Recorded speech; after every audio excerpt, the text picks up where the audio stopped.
안녕하세요. 저는 올해 68살 된 할머니예요. 눈에 넣어도 안 아픈 손녀 하나 키우며 살고 있는데 오늘 제가 겪은 기가 막힌 일을 도저히 혼자 담아둘 수가 없어서 이렇게 사연을 전하게 됐어요. 저희 동네에 며칠 전 삐까번쩍한 피부 관리실이 새로 들어왔거든요. 간판도 어찌나 예쁜지 아주 반짝반짝하고 인테리어도 깔끔하더라고요. 동네 아주머니들 사이에서 벌써 입소문이 자자하게 났죠. 옆집 사는 김 여사가 호들갑을 떨며 말하더군요. 어머, 거기 원장님이 얼마나 젊고 예쁜지 몰라. 손길이 아주 야무져서 피부가 보들보들해진다니까? 맞아, 아주 솜씨가 좋더라. 사람이 싹싹하고 친절해. 그런 얘기들이 온 동네에 돌았어요. 사실 저는 평소에 그런데 전혀 관심 없는 사람이거든요. 60 넘어서 무슨 호강을 누리겠다고 비싼 피부 관리를 받나 싶었죠. 그냥 비누로 깨끗이 씻고 로션 하나 바르면 그만이지 하고 평생을 그렇게 살아왔으니까요. 그런데 그날은 이상하게 그 가게 앞을 지나가다가 저도 모르게 발걸음을 멈추게 되었어요. 유리문 너머로 누군가의 뒷모습이 어렴풋이 보였거든요. 그 순간 가슴이 쿵 하고 내려앉는 것 같았습니다. 심장이 너무 크게 뛰어서 귀가 먹먹할 지경이었죠. 설마 아니겠지? 에이, 아닐 거야. 내가 잘못 본 거겠지. 저는 그 자리에 못 박힌 듯 한참을 서 있었어요. 지나가는 사람들이 이상하게 쳐다볼 정도로 넋을 놓고 바라보다가 겨우 정신을 차리고 도망치듯 집에 돌아왔죠. 그날 밤부터 잠이 안 와서 아주 혼났습니다. 아니, 며칠 동안 뜬 눈으로 밤을 지새우다시피 했죠. 밥도 제대로 못 먹고 끙끙 앓으니까 손녀가 걱정스러운 얼굴로 묻더라고요. 할미 어디 아파? 얼굴이 왜 이렇게 안 좋아? 병원 가봐야 하는 거 아니야? 소녀의 말에 억지로 웃어 보였지만 속은 새까맣게 타들어가고 있었어요. 혼자 방에 앉아 수백 번도 넘게 고민했습니다. 가봐야 하나 말아야 하나. 그냥 모르는 척하고 죽은 듯이 살까? 아니야. 그래도 확인이라도 해야지. 그래야 내가 살 것 같아. 결국 큰맘 먹고 확인해 보기로 결심했습니다. 손녀를 학교에 보내자마자 옷장에서 제일 아끼는 옷을 꺼내 입었죠. 거울 앞에 앉아서 한참을 들여다봤어요. 헝클어진 머리도 곱게 빗고 서랍 깊숙이 넣어뒀던 립스틱도 꺼내 발랐습니다. 제 인생에 립스틱을 바른 날이 손에 꼽을 정도인데 말이에요. 떨리는 가슴을 부여잡고 그 피부관리실 문을 활짝 열었습니다. 안녕하세요. 관리 좀 받으러 왔는데요. 심장이 터질 것 같았지만 최대한 밝게 아무것도 모르는 동네 아줌마처럼 목소리를 높여 말했어요. 그때 접수 데스크 뒤에서 장부를 보고 있던 그 사람이 고개를 들더군요. 저는 눈을 마주치자마자 단박에 알아봤습니다. 10년이라는 세월이 지났어도 제 기억 속에 생생하게 박혀 있는 그 얼굴을 어떻게 잊겠어요. 그런데 그 사람은 저를 알듯 말듯한 표정으로 쳐다보았습니다. 하긴 그럴 만도 하죠.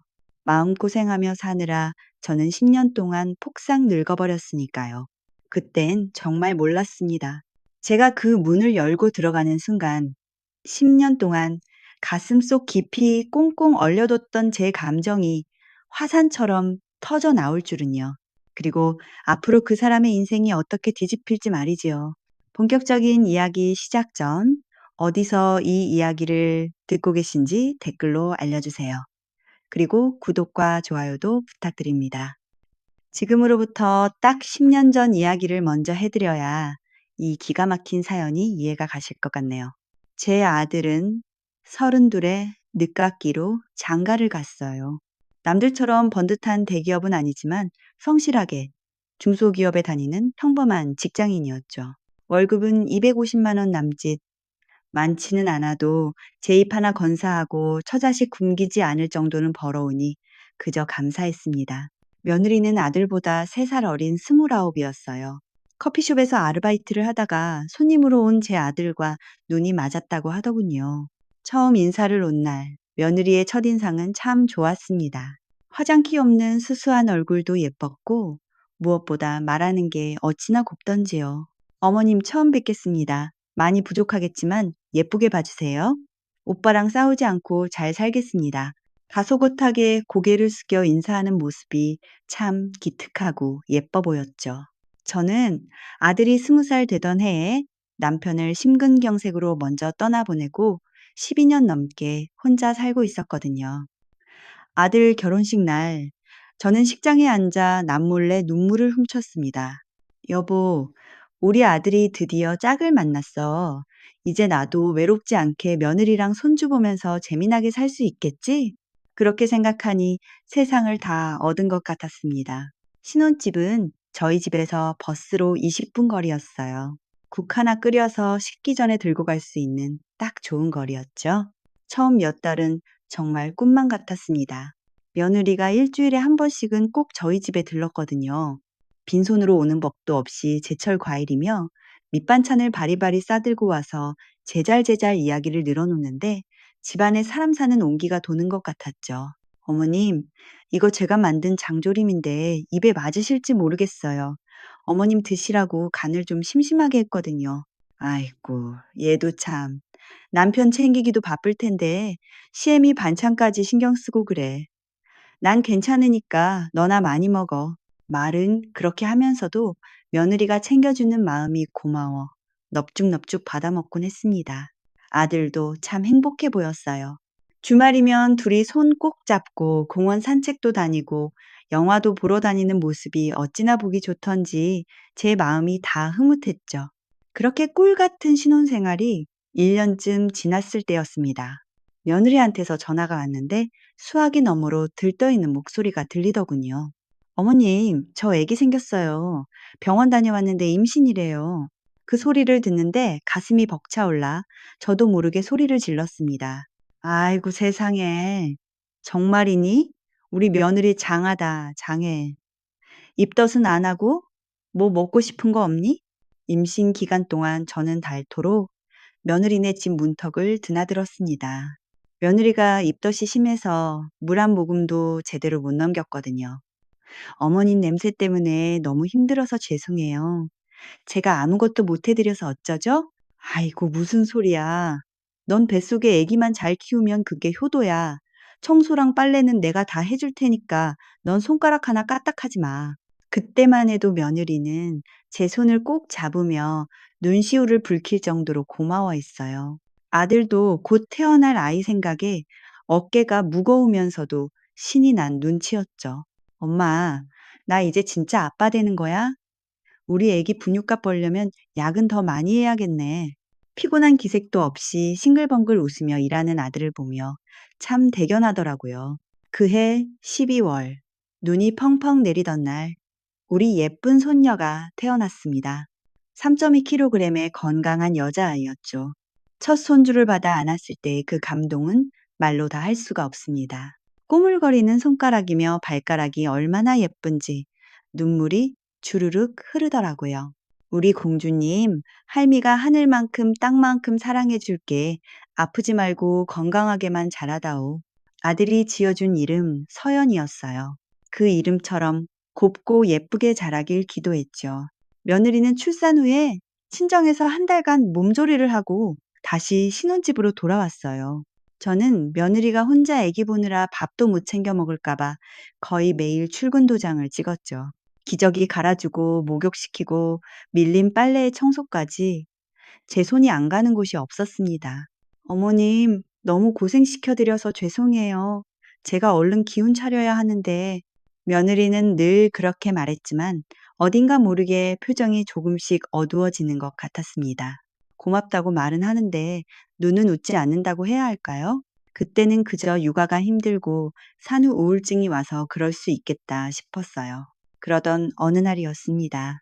평소처럼 반찬을 해서 며느리네 집에 갔는데 거실 한쪽에 웬 쇼핑백들이 잔뜩 쌓여 있더라고요.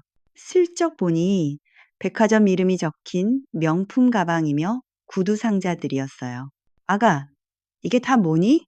무슨 날이야?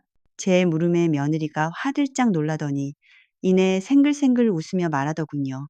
아, 이거요? 제 친구가 출산 선물로 사줬어요.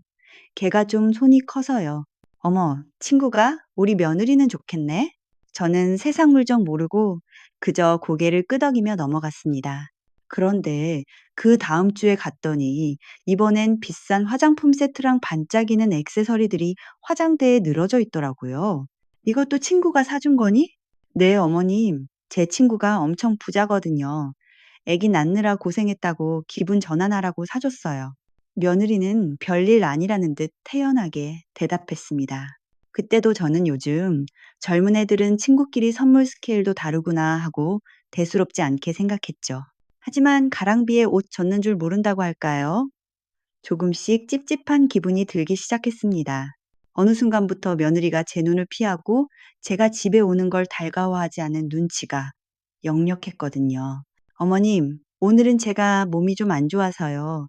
다음에 오시면 안 될까요? 쉬고 싶어서 그래요. 운전박대를 당하는 횟수가 늘어났지만 저는 꾹 참았습니다. 애 낳고 키우느라 예민해서 그럴 거라고, 내가 시어머니라 불편해서 그럴 거라고 스스로를 다독였죠. 정말 서연이가 100일이 되던 그날까지는 모든 게 괜찮은 줄만 알았습니다. 그날 밤 그 사단이 나기 전까지는요. 손녀 서연이의 100일 잔치는 가족끼리 오붓하게 치르기로 했습니다. 집 근처 한식당을 빌려 가까운 지인들만 초대했죠. 비록 사람은 적어도 첫 손주 잔치인데 어디 소홀히 할 수 있나요? 금반지에 떡, 답례품까지 제 사비 털어서 싹 준비했습니다. 어머님, 요즘 누가 100일을 챙긴다고 그러세요. 그냥 저희끼리 밥이나 먹으면 되는데. 아니다. 우리 서연이 태어나고 처음 맞는 잔치인데 할미가 가만히 있을 수 있니? 넌 그냥 몸만 와라. 그렇게 잔칫날이 밝았는데 주인공인 며느리가 1시간이나 늦게 나타나는 겁니다. 죄송해요, 어머님. 애가 나오려니까 자꾸 보채서 늦었어요. 헐레벌떡 들어오는 며느리를 보니 화를 낼 수도 없어서 얼른 자리에 앉혔죠. 그런데 며느리 행색이 좀 이상하더군요. 눈화장은 밤무대 나가는 사람처럼 진하고 향수 냄새는 또 얼마나 진동을 하는지 아기 엄마 모습이라곤 볼 수 없었지만 좋은 날이라 꾹 참았습니다. 식사 도중 제 시누이가 며느리에게 덕담을 건넸어요. 옳게 요즘 애기 키우느라 힘들지. 살이 좀 빠진 것 같네. 네, 고모님. 좀 힘들긴 한데요. 그래도 어머님이 많이 도와주셔서 괜찮아요? 생글생글 웃으며 대답하는데 그 웃음이 어딘가 모르게 가면을 쓴 것처럼 차갑게 느껴지더군요. 식사가 끝나고 뒷정리를 돕는 동안 며느리가 전화를 받으러 복도로 나갔습니다. 저는 화장실을 가려고 우연히 지나다 그 통화 내용을 듣고 말았죠. 응, 나 지금 100일 잔치야. 아, 진짜 지루해 죽겠어. 꼰대들 비위 맞추느라 토 나올 것 같아. 빨리 끝났으면 좋겠다. 지겹다, 진짜. 순간, 발바닥이 땅에 붙어버린 듯 꼼짝도 할 수 없었습니다. 제가 며칠 밤을 설쳐가며 준비한 이 자리가 며느리한텐 토 나올 것 같은 시간이었다니요. 가슴이 쿵 내려앉았지만 아들이 알면 속상해할까봐 혼자 소갈이하며 집으로 돌아왔습니다. 그날 이후로 며느리가 눈에 띄게 달라지더군요. 반찬을 해서 가져가면 현관에서부터 대놓고 귀찮다는 표정을 지었어요. 어머님, 오늘 오신다는 말씀 없으셨잖아요. 소고기 묵국 맛있게 돼서 너희 먹이려고 가져왔지. 감사하긴 한데요. 저희 오늘 배달시켜 먹으려고 했거든요. 냉장고 자리도 없는데. 전에는 고맙다며 살갑게 굴던 아이가 저를 잡상인 취급하듯 문전박대를 하는 겁니다. 참고 넘겼는데 한 달쯤 뒤 아들한테서 전화가 왔어요. 엄마, 미안한데 당분간 우리 집에 자주 안 오셨으면 좋겠어. 갑자기 그게 무슨 소리니? 그게 아내가 요즘 좀 힘든가 봐. 엄마가 자꾸 오시면 신경 쓰여서 쉴 수가 없대. 당분간만 좀 이해해줘. 말문이 턱 막히더군요. 그래, 알았다. 내가 눈치가 없었구나. 힘없이 전화를 끊고 멍하니 앉아 한참을 울었습니다. 서운하고 억울했지만 아들 부부 싸움 시키기 싫어서 그때부터 발길을 또 끊었죠. 그렇게 손녀 얼굴도 못 보고 2달이 흘렀을 때였습니다. 마트에서 장을 보는데 익숙한 뒷모습이 보이더군요. 며느리였습니다. 그런데 혼자가 아니었어요. 30 중반쯤 되어 보이는 번듯한 정장 차림의 남자랑 같이 있더라고요. 저는 순간적으로 진열대 뒤로 몸을 숨겼습니다. 가만히 지켜보니 며느리가 그 남자 팔을 툭툭 치면서 까르르 웃고 난리가 났습니다. 제 아들한테도 그렇게 환하게 웃어준 적이 없던 며느리였는데 말이죠. 더 기가 막힌 건 유모차를 그 남자가 밀고 있었다는 겁니다. 누가 보면 영락없이 젊은 부부가 나들이 나온 모습이었어요. 심장이 쿵쾅거리고 손이 부들부들 떨렸습니다. 저게 뭐지? 친구인가? 그냥 친구일 거야. 놀란 가슴을 쓸어내리며 애써 부정하려 했지만 불길한 예감이 스멀스멀 올라왔습니다. 집에 와서도 그 장면이 잊히지 않아 결국 야근하는 아들한테 전화를 걸었죠. 아들, 너 오늘 늦니? 응, 엄마. 왜 무슨 일 있어? 아니, 그냥 며느리는 뭐 한대? 밥은 먹었대? 음, 오늘 친구 만난다고 나갔어. 서연이 데리고 바람 좀 쐬고 온다네. 친구? 그래, 친구라고 했구나. 그래, 알았다. 고생해라. 전화를 끊었지만 가슴 한구석에 돌덩이를 얹은 것처럼 답답했습니다. 여자의 직감이라는 게 있잖아요. 단순한 친구 사이가 아니라는 그 쎄한 느낌이 저를 째아매기 시작했어요. 그렇게 속만 끓이며 한 달쯤 지났을 때였어요. 갑자기 며느리한테서 전화가 왔는데 수화기 넘어 목소리가 파르르 떨리더라고요. 어머님, 저예요. 평소답지 않게 주눅든 목소리에 저도 모르게 걱정이 앞섰죠. 왜 그러니? 무슨 일 있어? 어디 아픈 거야? 아니요, 그런 건 아니고요. 사실은 제가 요즘 너무 힘들어서요. 애 키우는 게 생각보다 진짜 너무 힘들고 우울해서 견딜 수가 없어요. 며느리가 울먹거리는 소리를 들으니 서운했던 마음이 눈 녹듯 사라지더군요. 그래, 처음 겪는 육아인데 오죽 힘들까. 나도 젊었을 땐 도망치고 싶었지. 그래, 아가, 힘들지? 애 키우는 게 원래 내 뼈와 살을 깎는 일이야. 내가 뭐 도와줄 거라도 있니? 네, 그게 싫은요, 어머님. 저 취직했어요. 응? 취직? 서연이가 아직 어린데, 어디를? 피부과예요. 다행히 시간제로 일하기로 했거든요. 월수금 일주일에 딱 3일이고 하루 4시간씩만 하면 돼요. 나가서 사람도 만나고 생활비에 보탬도 되게 돈도 좀 벌면 우울증이 나아질 것 같아서요. 순간 말문이 막혔습니다. 핏덩이 같은 애를 떼어놓고 일을 한다고? 정말 말리고 싶었지만 요즘 젊은 엄마들은 경력 끊기는 걸 죽기보다 싫어한다고 하니 그러려니 했죠. 그래서 말인데요, 어머님. 제가 일하는 그 시간만 어머님이 서연이 좀 봐주실 수 있으세요?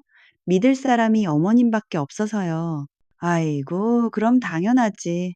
내 새끼 내가 봐줘야지. 남의 손에 맡기겠니? 걱정 말고 다녀와라. 정말요?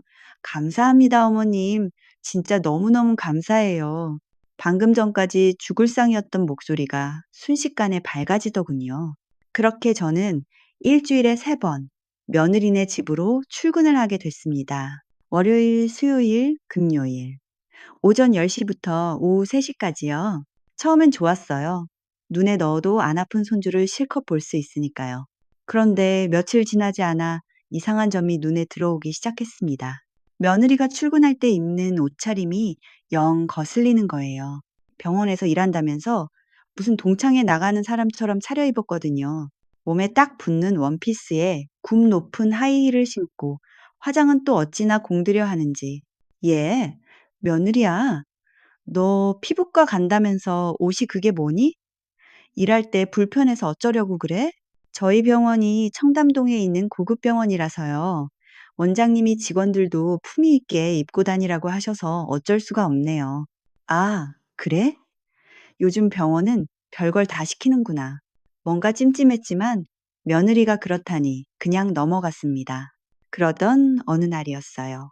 며느리가 나가고 나서 집안 청소를 하다가 화장실 휴지통을 비우는데 구석에 꼬깃꼬깃 구겨진 종이 조각이 보이더군요. 무심코 펴봤는데 호텔 커피숍 영수증이었어요. 신라호텔 라운지, 아메리카노 2잔, 치즈케이크 1개, 합계 42,000원. 날짜랑 시간을 보니 바로 엊그제 며느리가 병원에서 일한다고 했던 그 시간이었습니다. 가슴이 철렁 내려앉았죠. 일하러 간다더니 호텔 커피숍엔 왜? 그것도 커피값이 바깥보다 비싼 데를? 그 영수증을 주머니에 쑤셔 넣고 집에 와서도 한참을 들여다봤습니다. 의심이라는 놈이 스멀스멀 고개를 들기 시작했죠. 그 다음 주 수요일, 저는 일부러 약속 시간보다 30분 일찍 며느리네 집에 갔습니다. 도어락 비밀번호를 누르고 들어가니 며느리가 거실에서 화장을 고치다 소스라치게 놀라더군요. 엄마야, 어머님, 오늘 왜 이렇게 일찍 오셨어요? 음, 집에 있어 봐야 심심하고 해서 서연이 보고 싶어서 일찍 왔다. 왜 내가 오면 안 되니? 아니에요. 그럼 저 준비하고 얼른 나갈게요. 며느리는 후다닥 방으로 들어가더니 한참 뒤에 나왔는데 제 눈을 의심했습니다. 평소에 입던 그 화려한 원피스가 아니라 펑퍼짐한 청바지에 흰 티셔츠 차림이었거든요. 어라? 오늘은 왜 저렇게 입지? 며느리가 허둥지둥 나간 뒤 저는 살며시 안방문을 열었습니다. 옷장문이 조금 열려 있었는데 그 틈으로 백화점 쇼핑백이 보이더라고요. 꺼내서 안을 들여다보니 방금 전까지 며느리가 입으려고 꺼내놨던 것 같은 화려한 레이스 원피스가 들어있었어요. 가격표가 그대로 붙어 있었는데 세상에나 48만 원. 저는 그 자리에 망부석처럼 서 있었습니다. 며느리가 병원 알바에서 받는 돈이 시급 10,000원이라고 했거든요. 한 달 꼬박 일해봐야 50만 원도 안 되는데 48만 원짜리 옷을 샀다고요? 떨리는 손으로 옷장을 닫고 그날 저녁 아들에게 전화를 걸었습니다. 아들, 너 퇴근했니? 밥은 먹었고? 응, 엄마, 왜 무슨 일 있어? 아니, 저기, 며느리 요즘 씀씀이가 좀 해프지 않니? 옷도 자꾸 비싼 걸 사는 것 같고. 에이, 엄마도 참. 아내가 일해서 번 돈으로 스트레스 푸는 건데 뭐 어때? 자기가 번 돈 자기가 쓰는 건데 엄마가 이해 좀 해줘. 그래, 그렇긴 하지. 알았다. 아들이 저렇게 철석같이 믿고 있는데 제가 무슨 말을 더 하겠어요? 오히려 시어머니가 며느리 잡는다고 타박이나 듣겠죠. 그런데 며칠 후 제 심장을 멈추게 한 결정적인 사건이 터졌습니다. 며느리가 화장실에 간 사이 소파 위에 둔 핸드폰 화면이 번쩍하고 켜지더라고요. 무심코 시선이 갔는데 카카오톡 미리 보기 메시지가 떠 있었어요. 오늘 몇 시에 봐. 오빠가 오늘 진짜 좋은데 예약해놨어. 빨리 보고 싶다. 오빠? 순간 머릿속이 하얗게 변했습니다. 며느리 친정오빠는 부산에서 횟집 한다고 들었고 벌써 애가 둘인 유부남인데 지금 서울에서 무슨 좋은 데를 예약해요.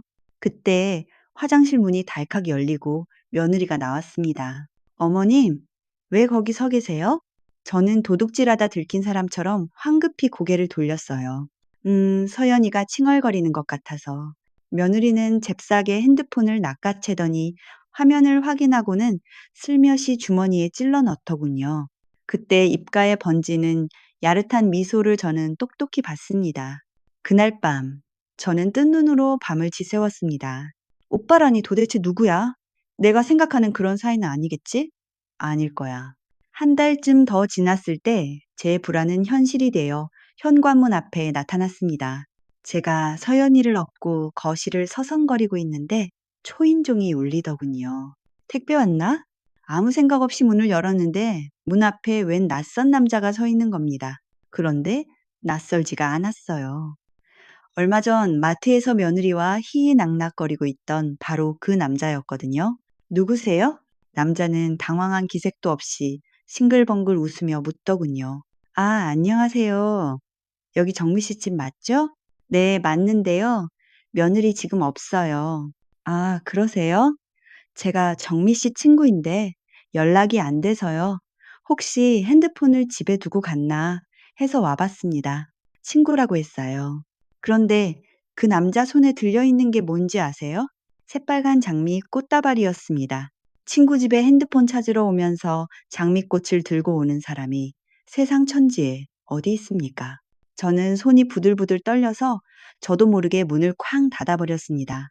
어머님, 문은 왜? 밖에서 남자가 뭐라 하는 소리가 들렸지만 저는 문에 등을 기대고 주저앉아 버렸어요. 친구? 친구가 꽃을 들고 찾아와? 그날 며느리가 돌아왔을 때 저는 아무 말도 하지 못했습니다. 며느리도 뭔가 눈치를 챘는지 제 눈을 피하며 방으로 쏙 들어가 버렸거든요. 그날 밤 집에 돌아와서 저는 곰곰이 생각해 봤어요. 당장 아들한테 말해야 하나? 아니야. 그랬다가 아들이 안 믿으면 증거도 없이 생사람 잡는다고 하면 어떡해. 결국 저는 입을 다물기로 했습니다. 확실한 물증을 잡기 전까진 절대로 내색하지 말자. 그게 가정을 지키는 길이라고 믿었으니까요. 하지만 그건 제 큰 착각이었습니다. 의심의 불씨를 품은 채 두 달이 속절없이 흘렀죠. 며느리는 여전히 어머님, 다녀올게요. 일하러 가요. 하고 집을 비웠고, 저는 더 이상 참을 수 없어 며느리가 일한다던 피부과에 전화를 걸었습니다. 수화기를 든 손이 덜덜 떨리더군요. 여보세요? 거기 김정미 씨 계세요? 거기서 일하는 직원인데요. 네? 김정미요? 저희 병원에 그런 이름 가진 직원 없는데요. 잘못 거셨어요. 전화가 끊기는 순간 머릿속이 하얗게 변했어요. 처음부터 피부과 근무는 새빨간 거짓말이었던 겁니다. 그럼 젖먹이 서연이를 저한테 맡겨놓고 며느리는 도대체 어딜 다닌 걸까요?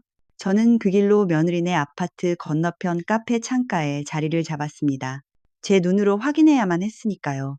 아이스 커피가 얼음물이 되도록 기다린 오후 2시 반, 아파트 입구로 번쩍이는 검은색 외제차 한 대가 미끄러지듯 들어왔어요. 조수석에서 내리는 건 며느리였고 운전석엔 마트에서 봤던 그 남자가 앉아 있더군요. 며느리는 주위 시선은 아랑곳하지 않고 남자에게 연인처럼 손을 흔들며 배웅했습니다. 빼도 박도 못하는 증거를 잡은 저는 당장 아들에게 전화를 걸었습니다. 엄마, 나 회의 중이야. 바빠. 아들의 건조한 목소리에 속이 타들어갔지만 다급하게 외쳤습니다. 아들아, 내 말 잘 들어라. 며느리 말이다. 며느리가 밖에서 다른 남자를 만난다. 내가 지금 똑똑히 봤어. 잠시 침묵이 흐르더니 아들이 짜증 섞인 목소리로 대꾸하더군요. 엄마, 무슨 소리야. 엄마가 잘못 본 거겠지. 사람을 왜 그렇게 의심해? 아니야. 낯선 남자 차에서 내리는 걸 내 두 눈으로 봤다니까. 친구가 왜 꽃을 들고 집에 오니? 왜 호텔에서 만나? 너는 엄마 말이 말 같지 않아? 엄마, 그만 좀 해. 엄마가 정미 싫어하는 건 알았는데 증거도 없이 불륜녀로 몰아가는 거야? 나 바빠. 끊을게. 뚝.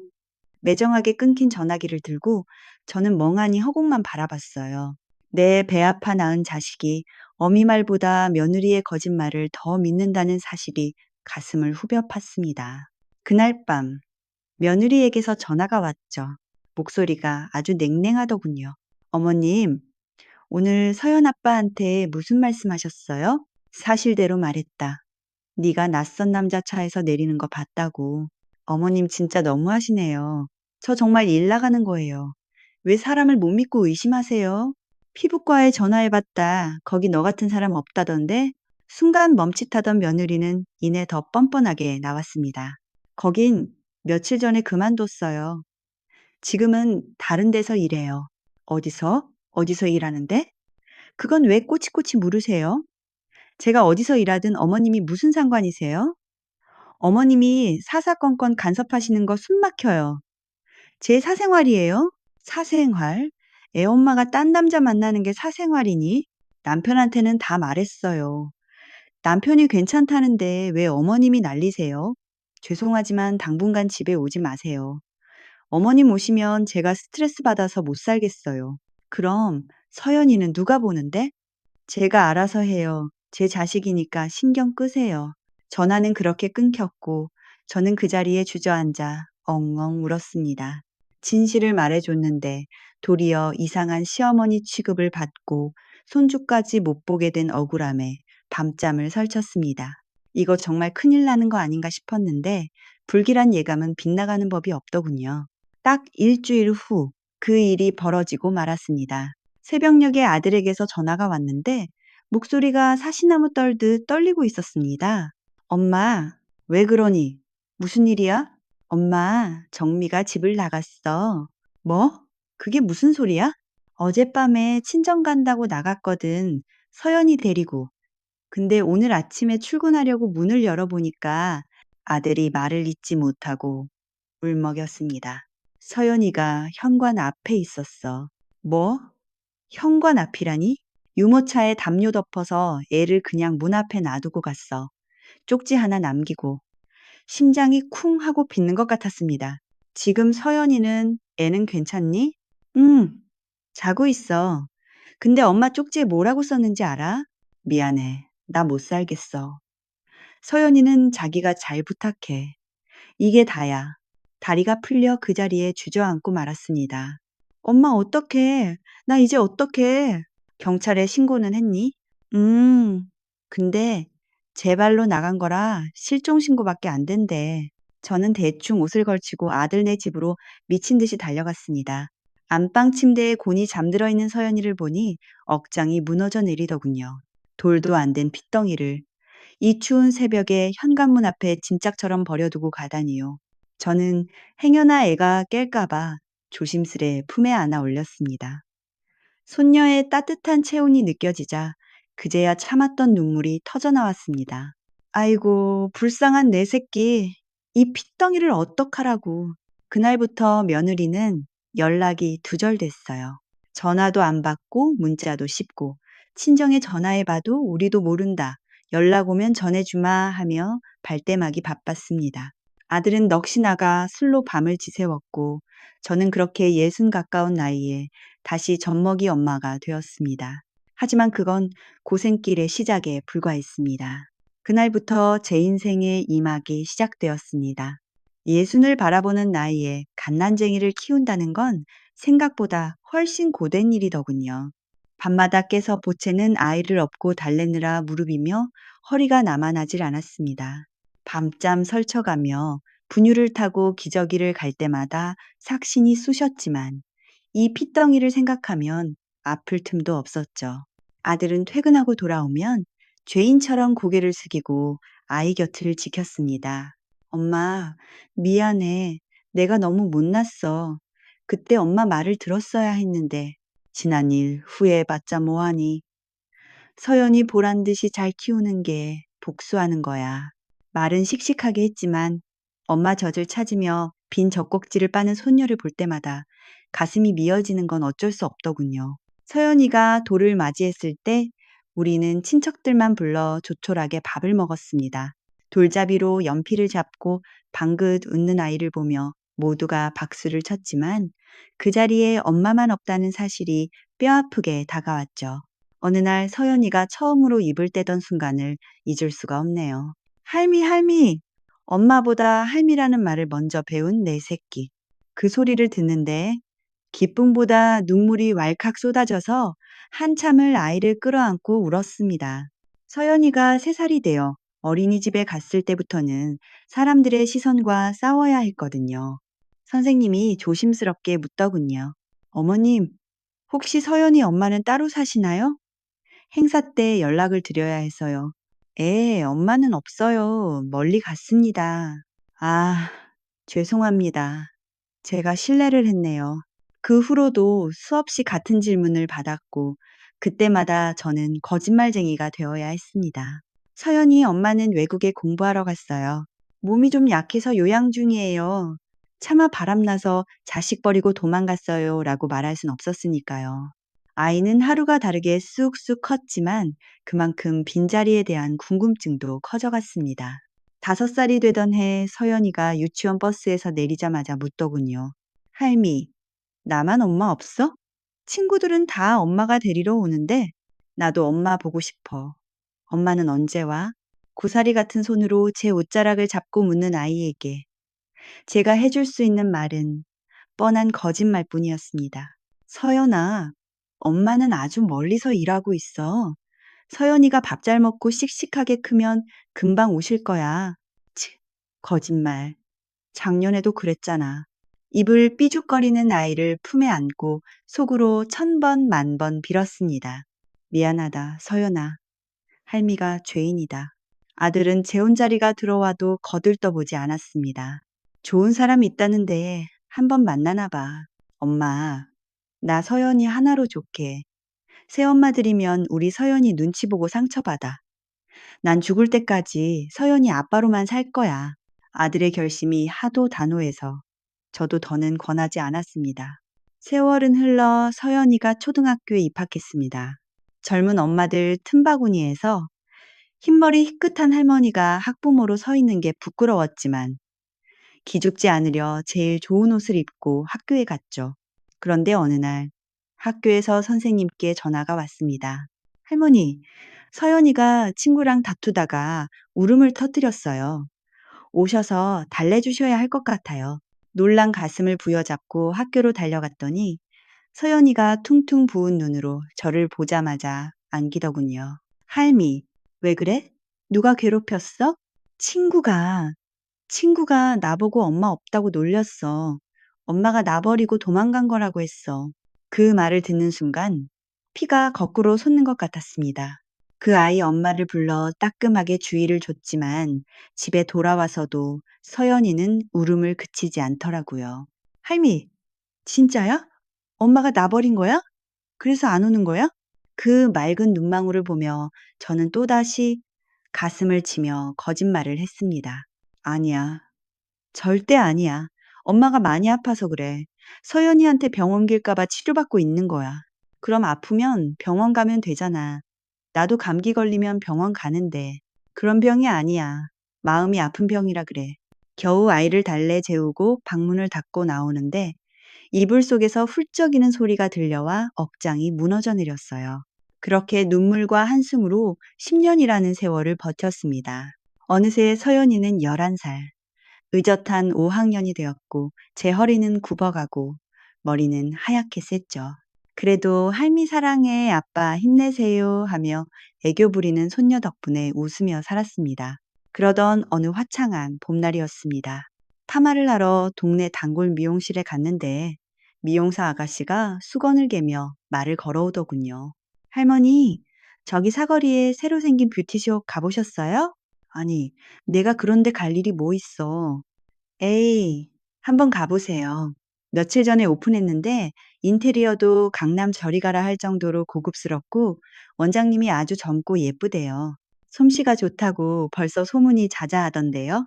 저는 귓등으로 듣고 흘렸습니다. 그런데 집으로 돌아오는 길, 횡단보도 건너편에 새로 생긴 그 가게가 눈에 들어오더군요. 간판을 보는 순간 저는 그 자리에 못 박힌 듯 멈춰 서고 말았습니다. 뷰티앤라이프 정미 원장. 정미. 제 가슴에 대못을 박고 피덩이 딸을 헌신짝처럼 버리고 도망간 그 이름이었습니다. 흔한 이름이니 동명이인이겠거니 설마 아니겠지 하며 떨리는 가슴을 진정시켰습니다. 하지만 유리 통창 너머로 손님을 배웅하는 여자의 뒷모습이 보이는 순간 심장이 쿵 하고 내려앉았습니다. 10년이 지났어도 절대 잊을 수 없는 뒷모습, 며느리였습니다. 그 이후로 며칠 동안 밥 한 술 못 두고 끙끙 앓았습니다. 피부관리실 앞을 하루에도 수십 번씩 서성거리며 들어갈까 말까 고민했죠. 만약 진짜 며느리라면, 정말 그 애라면 저는 어떻게 해야 할까요? 멱살이라도 잡아야 할까요? 아니면 무릎 꿇고 빌라고 해야 할까요? 하지만 결국 참을 수가 없더군요. 10년입니다. 10년이라는 세월 동안 연락 한 번 없던 사람이 뻔뻔하게 이 동네에서 가게를 차리고 있다니요. 이건 하늘이 주신 기회인지 아니면 벌인지 확인하고 싶었습니다. 그래서 아침 일찍 일어나 옷장에서 제일 아끼는 옷을 꺼내 입고 거울 앞에서 립스틱을 발랐어요. 그리고 전장에 나가는 장수처럼 비장한 마음으로 그 가게의 문을 열었죠. 딸랑, 맑은 종소리와 함께 제 운명도 흔들리는 것 같았습니다. 안녕하세요. 관리받으러 왔는데요. 최대한 아무것도 모르는 척 밝게 인사하며 들어갔어요. 접수 데스크 뒤에서 고개를 든 여자, 며느리였습니다. 10년이 지났지만 제 가슴에 대못을 박은 그 얼굴을 잊을 리가 없죠. 얼굴은 예전보다 더 팽팽하고 예뻐졌더군요. 화장도 아주 세련되게 하고 옷도 명품으로 휘감고 있었습니다. 며느리가 고개를 들어 저를 보자마자 눈동자가 지진이라도 난 듯 심하게 흔들렸습니다. 저를 알아본 거죠. 하지만 이내 침을 꿀꺽 삼키더니 태연하게 연기를 하더군요. 아, 어서 오세요. 예약하고 오셨나요? 아니요. 지나가다가 새로 생겼길래 들러봤어요. 저도 능청스럽게 모르는 척을 했습니다. 아, 그러세요? 어떤 관리를 원하시는데요? 글쎄요, 늙은이라 잘 몰라서 원장님이 알아서 추천 좀 해줘봐요. 며느리는 억지 미소를 지으며 떨리는 목소리로 말했습니다. 저희는 기본 수분 관리부터 탄력 리프팅까지 다양하게 있어요. 처음이시니까 기본 관리부터 받아보시는 게 어떨까요? 그럼 그걸로 합시다. 네, 이쪽 탈의실로 안내해 드릴게요. 안내를 받아 관리실 침대에 누웠습니다. 잠시 후 며느리가 들어와 제 얼굴에 클렌징 크림을 바르기 시작했는데 그 손길이 사시나무 떨듯 덜덜 떨리더군요. 차가운 손끝에서 며느리의 불안함이 고스란히 느껴졌습니다. 한참 동안 숨막히는 침묵이 흘렀습니다. 윙윙 돌아가는 기계 소리만 들릴 뿐 아무 말도 하지 않았죠. 하지만 저는 더 이상 참을 수가 없었습니다. 눈을 감은 채 나직하게 불렀습니다. 정미야. 순간 얼굴을 만지던 손길이 딱 멈추더군요. 어머님, 가늘게 떨리는 목소리. 10년 만이네. 너를 여기서 이렇게 만날 줄은 꿈에도 몰랐다. 며느리는 아무 대답도 하지 못했습니다. 제가 눈을 뜨고 일어나 앉자 며느리는 고개를 푹 숙인 채 죄인처럼 서 있었습니다. 죄송해요. 겨우 입을 떼서 뱉은 말이 고작 그거였습니다. 미안하다고? 10년 동안 연락 한 번 없이 죽은 듯이 살다가 하필이면 시어머니 사는 동네에 가게를 차려? 그래 놓고 고작 한다는 말이 죄송해요야? 우리 서연이가 너 얼마나 찾았는지 알기나 해? 서연이 이름이 나오자 며느리가 화들짝 놀라며 고개를 들었습니다. 그 눈에 눈물이 그렁그렁 고여 있더군요. 서연이는 잘 있어요? 네 입에서 나올 이름이 아니야. 저도 모르게 버럭 소리를 질렀습니다.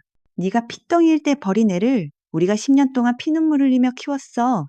10년 동안 며느리는 그 자리에 주저앉아 흑흑거리며 울기 시작했습니다. 죄송해요. 정말 죽을 죄를 지었어요. 죄송하면 다야?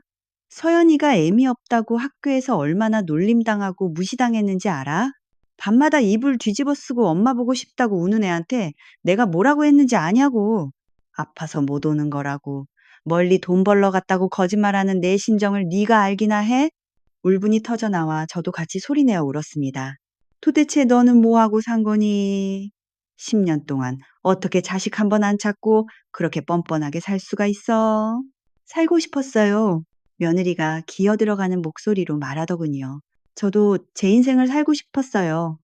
애 키우고 시집살이하고 숨 막혀서 죽을 것 같았어요. 그래서 자식 버리고 도망간 게 네 인생이야?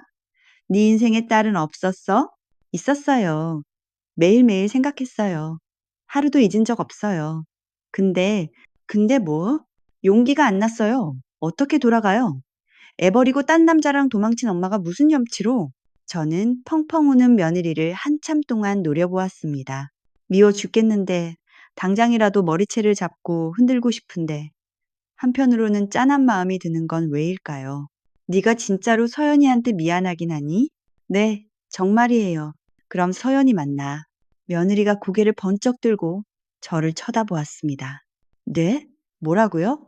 서연이 만나라고. 네가 진짜 뉘우치고 미안하면 애 앞에 나타나서 사죄해. 어머님, 저는 자격이 없어요. 애가 저를 보면 충격받을 거예요. 자격 따지지 말고 서연이가 널 얼마나 그리워하는지 알면 당장 만나. 며느리는 입술을 파르르 떨며 망설였습니다. 보고 싶어요. 미치도록 보고 싶어요. 그럼 만나. 당장. 하지만 서연이가 저를 용서할까요? 저를 엄마로 인정해 줄까요? 저는 씁쓸하게 웃으며 말했습니다. 그건 모르지. 네가 한 짓이 있는데 쉽게 용서가 되겠니? 하지만 그건 서연이가 결정할 몫이야. 넌 빌고 또 빌어야지. 며느리는 한참을 오열하다가 겨우 고개를 끄덕였어요. 알겠어요. 만날게요. 무슨 욕을 들어도 만날게요. 가게를 나와 집으로 돌아오는 길, 다리가 풀려 몇 번이나 주저앉을 뻔했습니다. 집에 와서도 멍하니 앉아 한참을 생각했어요. 내가 지금 잘한 짓인가? 다 잊고 잘 사는 애한테 상처만 주는 거 아닐까? 서연이에게 죽은 줄 알았던, 아니, 아파서 못 오는 줄 알았던 엄마를 만나게 해주는 게 과연 옳은 일일까요? 아니면 그냥 끝까지 비밀로 묻어두는 게 나을까요? 머리가 터질 것 같았지만 결단을 내려야 했습니다. 떨리는 손으로 아들에게 전화를 걸었습니다. 아들, 엄마, 왜 목소리가 그래? 무슨 일 있어? 며느리 찾았다. 전화기 너머로 숨소리조차 들리지 않는 긴 침묵이 흘렀습니다. 뭐라고? 누굴 찾아? 네 처 말이야. 우리 동네에 있어. 바로 코앞에서 피부 관리실하고 있더라. 진짜야? 엄마가 잘못 본 거 아니고? 음, 내가 직접 가서 확인했다. 얘기도 했어. 아들은 충격을 받았는지 한참 동안 말을 잇지 못했습니다. 엄마, 서연이한테는? 서연이한테도 말했어? 아니, 아직 못했다. 그냥 우리끼리만 알고 모르는 척하고 살까? 서연이 알면 뒤집어질 텐데. 아들, 그게 맞을까? 서연이가 그렇게 엄마를 그리워하는데? 모르겠어. 나도 정말 모르겠어, 엄마. 저도 어떤 결정을 해야 할지 갈피를 잡지 못했습니다. 과연 어떤 선택이 우리 서연이를 위한 길일지 알 수 없었으니까요. 가게를 다녀온 지 사흘 뒤 며느리에게서 전화가 왔어요. 울먹이며 서연이를 한 번만 만나게 해달라더군요. 저는 한참을 고민하다 그날 저녁 밥을 깨작거리는 서연이에게 조심스레 말을 꺼냈습니다. 서연아, 너 혹시 엄마 보고 싶니? 순간 아이의 눈동자가 멈칫했습니다. 갑자기 그건 왜 물어? 그냥 궁금해서 그렇지. 솔직하게 말해봐. 보고 싶지 않아? 서연이는 씁쓸하게 웃으며 대답했습니다. 글쎄, 잘 모르겠어. 솔직히, 할미, 나 엄마 얼굴도 기억 안 나. 사진도 다 버렸잖아. 가슴 한구석이 욱신거렸지만 용기를 냈어요. 그래도 만약에 엄마가 널 만나고 싶어 한다면 만나볼래? 할미가 엄마 어디 있는지 알아? 응, 이 동네에 있단다. 진짜? 정말 우리 동네에? 서연이는 믿기지 않는다는 표정으로 입술을 달싹이다 고개를 푹 숙였습니다. 엄마가 왜 나 버렸대? 할미, 나 그건 알고 싶어. 왜 나를 버리고 갔는지, 내가 미워서 간 건지, 그거 하나는 꼭 물어보고 싶어. 저는 떨리는 손으로 아이를 꼭 안아주었습니다. 일주일 후 현관문을 열자 죄인처럼 굳은 얼굴의 며느리가 케이크 상자를 들고 서 있었어요. 어서 와라. 거실로 들어선 며느리는 소파에 앉은 서연이를 보자마자 들고 있던 케이크를 바닥에 떨어뜨렸습니다. 서연아. 다가가려는 며느리를 보며 서연이가 벌떡 일어나 차갑게 말하더군요. 안녕하세요.